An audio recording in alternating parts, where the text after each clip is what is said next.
भारत को अगर बचाना है तो भारत की संस्कृति को बचाओ। भारत को अगर बचाना है तो भारत के संस्कारों को बचाओ। भारत को अगर बचाना है तो हिंदुत्व को बचाओ। भारत को अगर बचाना है तो सनातन को बचाओ। नहीं तो एक समय ऐसा आएगा जब आपका धर्म पूछा जाएगा और आपके सीने पर गोली मार दी जाएगी। कल की घटना है, जम्मू कश्मीर के पुलवामा में पहले धर्म पूछा गया, हिंदू धर्म के हो तो गोली मार दी साहब। 26 लोगों को, 26 लोगों को निरपराध थे। लोग कहते हैं आतंकवाद का धर्म नहीं होता, हम कहते हैं साहब आतंकवाद का धर्म है और वो धर्म है मुस्लिम धर्म। नाम पूछा तू हिंदू है तो गोली मार दी। और आप भी जानते हैं, हम भी जानते हैं कि जम्मू कश्मीर मुस्लिम बाहुल्य राज्य है और मुस्लिम बाहुल्य राज्य में अगर हिंदू की धर्म पूछ करके हत्या की जाती है, निर्मम हत्या, पत्नी के सामने अगर पति की हत्या होती है, तो हमें ये कहने में कोई संदेह नहीं कि मुस्लिम बाहुल्य राज्य में किसी मुस्लिम आतंकवादी ने हिंदू को गोली मारी, उसके हिंदू होने का ये अपराध था क्या? बचाइए हिंदू धर्म को, बचाइए सनातन धर्म को। हम लड़ रहे हैं जाति के लिए। तू ठाकुर है, तू बढ़िया है, तू ब्राह्मण है, मैं राजपूत हूं, मैं शूद्र हूं, मैं ये हूं, मैं वो हूं। आप यूं ही लड़ते रहोगे और याद रखना एक दिन आपकी छाती पर वो विधर्मी आकर के आपकी छाती पर ऐसे ही गोली मार के चले जाएंगे।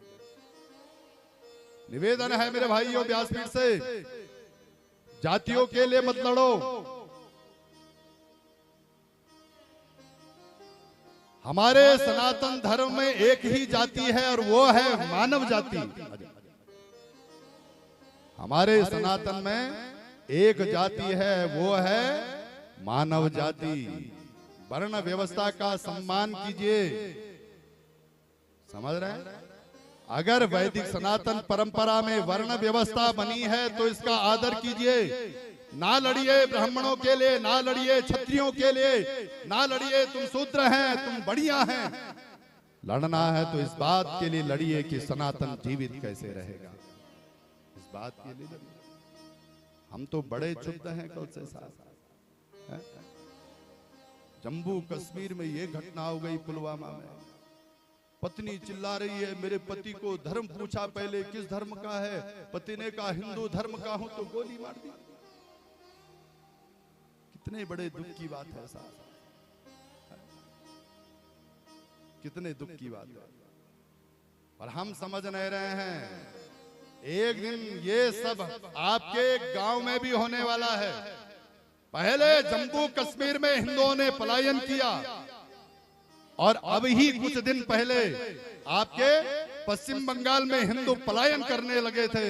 और एक समय ऐसा आएगा जब आपको सिर ढकने के लिए छत नहीं मिलेगी, जंगलों में भागोगे तो समझ में आएगा। सनातन बचाइए, हिंदू धर्म को बचाइए, निवेदन है व्यासपीठ से। और मैंने कहा था हमारी अधिष्ठात्री है, हम शक्ति को पूजने वाले हैं और शक्ति हाथ में खड्ग धारण करती है।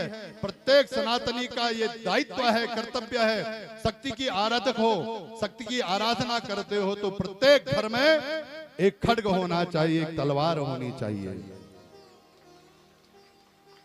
और अब तो ये समय आया है कि एक खड्ग एक तलवार से काम नहीं चलेगा। घर में जितने सदस्य हैं उतनी तलवार रखिए घरों में, कब जरूरत पड़ जाए, कब जरूरत पड़ जाए। हाँ, कायर बनने से नहीं होगा, अपनी सुरक्षा स्वयं करनी पड़ेगी तो सनातन बचेगा। अपनी सुरक्षा स्वयं करोगे तो हिंदुत्व बचेगा। जातियां तो तब बचेंगी ना जब हिंदुत्व बचेगा, और नहीं तो दूर नहीं ये समय साहब मनोज जी, आने वाले 15-20 सालों में आपको न चाहते हुए भी दूसरे धर्म को अपनाना पड़ेगा। आपके पास कोई रास्ता नहीं बचेगा, समझ रहे हैं? हाँ, पाकिस्तान में जाइए, हिंदू की क्या दशा है। हाँ, वही दशा होगी यहाँ, बाहुल्य देश हो जाएगा मुस्लिमों का जिस दिन। सावधान रहो। भागवत कह रही है सनातन बचाना है तो मानवता बचानी है तो सनातन को बचाओ। समझ रहे हैं? मानवता बचानी है तो हिंदू धर्म को बचाओ, मानवता बचानी है तो अपनी संस्कृति को बचाओ, मानवता बचानी है तो संस्कारों को बचाओ, और मानवता बचानी है तो कन्या को बचाओ, स्त्रियों को बचाओ। नारी का सम्मान करो, बेटी को जन्म दो।